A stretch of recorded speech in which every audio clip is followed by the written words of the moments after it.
Thank you से काम नहीं चलेगा। तो क्या मिठाई चाहिए, जलेबी लाए, मीट लाए? हाँ अभी पढ़ो।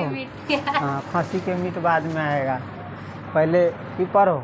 सर्वनाम के भेद में हम पुरुषवाचक सर्वनाम जान लिए थे, और पुरुषवाचक सर्वनाम में भी जो भेद है वो भी जान लिए थे, और पुरुषवाचक सर्वनाम कौन कौन है वो भी देख लिए थे अच्छे से।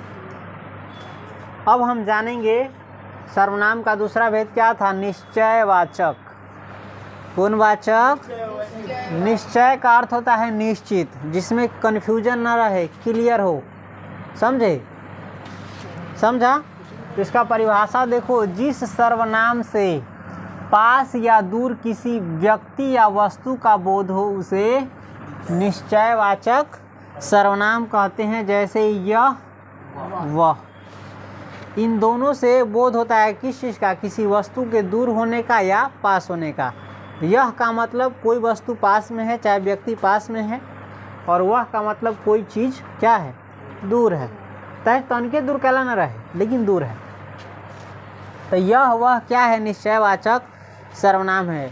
अगर ध्यान न भी रहे तो परिभाषा न भी ध्यान रहे तो इतना ध्यान रखना कि यह और वह क्या है? निश्चयवाचक सर्वनाम है। और इनसे बना हुआ सर्वनाम भी है, वो भी निश्चयवाचक होता है। उसको हम कुछ देर में दिखाते हैं। सबसे पहले इस वाक्य को देख लेते हैं। जैसे यह राम है। कौन सी? दूसरा राम है कि यह राम है? क्लियर है? क्लियर है। जो होगा उसी के बारे में कह रहा है कि ये राम है, दूसरी की बात नहीं कर रहा है। उसके बाद वह जा रहा है। वह किसी खास व्यक्ति के लिए कहा जा रहा होगा कि सभी के लिए? केकरो लिए? किसी न किसी खास निश्चित व्यक्ति के लिए कहा जा रहा है कि वह जा रहा है। जैसे वह जा रहा है तो हम बोले ना वह जा रहा है, हम इसको तो नहीं ना कहे वह जा रहा है, निश्चित व्यक्ति का नाम लिए। अभी कोई नहीं है तो नहीं ना बोल रहे हैं। जैसे वह आ रहा है कि ना, वह गा रहा है।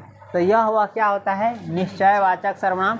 इसके बाद यह कोई नया काम नहीं है, किसी खास काम के बाद बोध करा रहा है यहाँ, तो यहाँ पर यह क्या हो जाएगा?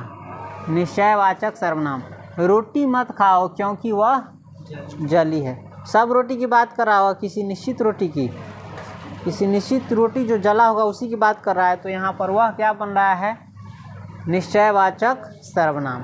थोड़ा ध्यान रखना कि यह और वह से बनने वाला जो भी सर्वनाम है, जिस प्रकार हम कल बताए थे, यह और वह से जो भी बनने वाला सर्वनाम है वो भी निश्चयवाचक सर्वनाम बनता है वाक्य में प्रयोग के हिसाब से।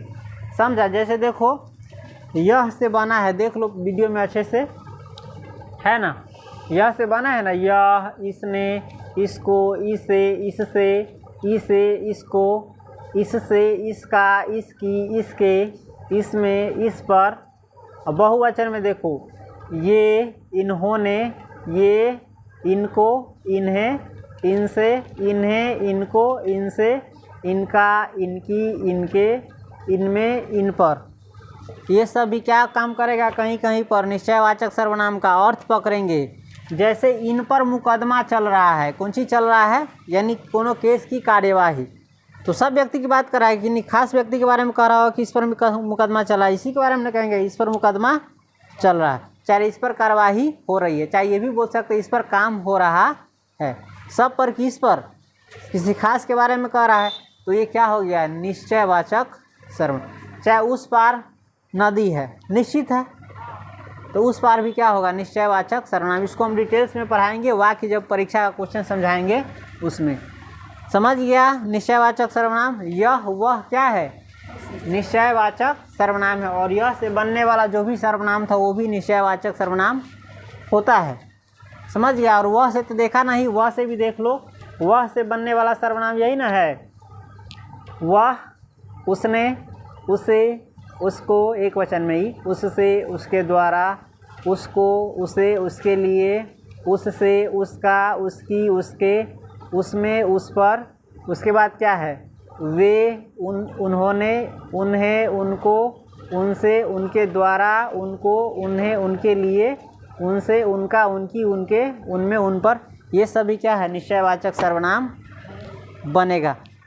सिंपल सी भाषा में समझेंगे, जिससे किसी निश्चित व्यक्ति या वस्तु का बोध हो उसे कहेंगे निश्चयवाचक सर्वनाम।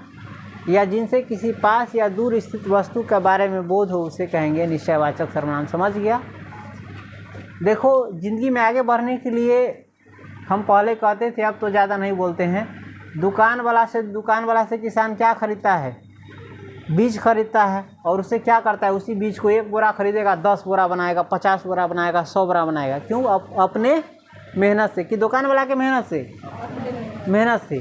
तो सर क्या होता है? रास्ता दिखाने के लिए होता है, कुछ बताने के लिए होता है।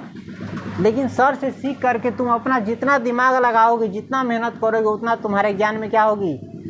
वृद्धि होगी। तो जीवन में आगे बढ़ना है तो सेल्फ स्टडी सबसे ज़्यादा ज़रूरी होता है, सर के पढ़ाई के साथ साथ। समझ गया? ये ना कि सर पढ़ा दिल कई अब बस भेज गए, अब हमारे पढ़ाई भेज गई, तो ज़िंदगी में कभी आगे नहीं बढ़ सकता है। लिख करके ले लो, कोई फ़ायदा नहीं होगा उस पढ़ाई का जब तक तुम खुद से मूड़ी नहीं लगाएगा। जैसे दुकान वाला से बीज खरीद के लाए 1 बोरा, और तुमने खुद मेहनत नहीं किया था, क्या वो हो जाएगा? 200 बोरा होगा? उसके लिए तुमको मेहनत करना पड़ेगा। और जब जब जो चीज़ करने की ज़रूरत होगी वो करना पड़ेगा। समय समय पर खाद पानी देख रेख ये सब करना होगा ना। उसको कीट पतंग रोग सबसे बचाना होगा, है कि नहीं? तो इस प्रकार अपने आप को भी बचाना है भटकने से, समय बर्बाद करने से, इधर उधर की समय व्यर्थ करने से, और फालतू के उलझनों से भी बच करके अपने माइंड को किस दिशा में लगा देना है? जिस दिशा में चलना ज़रूरी है उस दिशा में। अगर तुम अपने माइंड को दिशा नहीं दोगे तो हमेशा भटकते रहोगे, और भटकते हुए ज़िंदगी ख़त्म हो जाएगी। जीवन में कुछ भी हासिल नहीं होगा। इसलिए दिमाग को एक दिशा में लगाओ, जिस दिशा में लगाने से तुमको फ़ायदा होगा, तुम्हारा जीवन बेहतर बने। चाहे कमाई की दिशा हो, पढ़ाई की दिशा हो। अभी तो पढ़ने का है ना। हंस सकते हो, अभी कोई दिक्कत नहीं बुआ। अभी तुम इस पर हंसोगे ना, कल तुमको दुनिया तुम पर हंसेगी, अगलो बगलो के लोगों हंसेगा। अगर सही से विकास नहीं किया, प्रगति नहीं किया, अपने आप को नहीं बनाया, तो तुम मत हंसो। हंसने में कोई दिक्कत नहीं है, तुम हंसो। लेकिन अभी दुनिया, उस समय सोचो जब दुनिया तुम पर हंसेगी, तुम्हारे अगल बगल के लोग तुम पर हंसेंगे। उस समय के बारे में भी सोचना। अभी तुम पढ़ाई से दूर भाग रहे हो, कल तुम्हारे जीवन से पढ़ाई क्या हो जाएगा? सदा के लिए दूर भाग जाएगा। यानी 1 साल 2 साल या 3 साल में फिर वापस रिकवरी करने के लिए इतना समय नहीं रहता है कि फिर कल से शुरू करेगा, कल फिर और काम आएगा, परसों और काम आएगा, यही काम नहीं रहेगा। समझा? इसलिए विद्यार्थी जीवन में जितना भी विद्या कमा लो, तुम्हारे पूरा जीवन इनसे क्या बनेगा? बेहतर बनेगा। अब क्या क्या बोले तुमको, समझा? इसलिए कंट्रोल करो अपने आप को। भटकाने के लिए 1000 चीज़ें हैं, फोकस के लिए बस एक रास्ता है। समझे? वो अपना रास्ता चुनो अभी से। ही नहीं कि हम पढ़ लेंगे, इंटर BA कर लेंगे, तब अभी से चुनो। ज़िंदगी इतना तुमको मौका नहीं देगी, नहीं तो बाद में रास्ता बहुत रहेगा लेकिन मंजिल कोई नहीं। इसलिए अभी से रास्ता तय करो कि तुमको जीवन में क्या करना है, नहीं करना है। और बांटो अपने समय को, दिन को, ज़िंदगी को कि कौन सी करना चाहिए, कौन सी नहीं करना चाहिए। समझा? नहीं तो उलझे रहोगे हमेशा। इस उलझन से क्या करना है? सुलझाना है खुद को। अभी उलझे हुए हो ना, हैं? जैसे अभी कैसे कर रहे हो, पढ़ने के लिए समय नहीं है। समझा कि नहीं? अभी तुमको पढ़ने के लिए समय, इनसे बेहतर समय फिर कभी नहीं आएगा। जो भी करोगे आज, इसी का परिणाम तुमको कल मिलेगा। ये सोच करके चलना। एक एक चीज़ का परिणाम मिलेगा, एक एक बुनका का। ज़िंदगी में अभी तक ले तुम जो भी कुछ किया होगा ना, थोड़ा छोटा से छोटा चीज़ भी, उसका भी तुमको परिणाम मिलेगा तो मिलेगा। हमसे लिखवा करके ले लो, हम साइन मार के देंगे। नहीं मिलने का सवाल नहीं है। तुम गलत किया होगा उसका परिणाम मिलेगा, सही किया होगा उसका परिणाम। छोटा से छोटा चीज़ भी। ये सब हम ज़्यादा लेक्चर तब ना दे छियो, पहले देख रह लिया। लेकिन इस बात का ध्यान रखना, तुम जो भी चीज़ करोगे उसका परिणाम तुमको मिलना है तो मिलना, उसे तुमको कोई नहीं बचा सकता है। इसलिए सोच समझ के कुछ करो, चाहे छोटी से छोटी चीज़ हो, चाहे बड़ी से बड़ी चीज़ हो। ध्यान रखना इस बात का। उतारो। क्या बोले अब? समझदार के लिए इशारा काफ़ी है।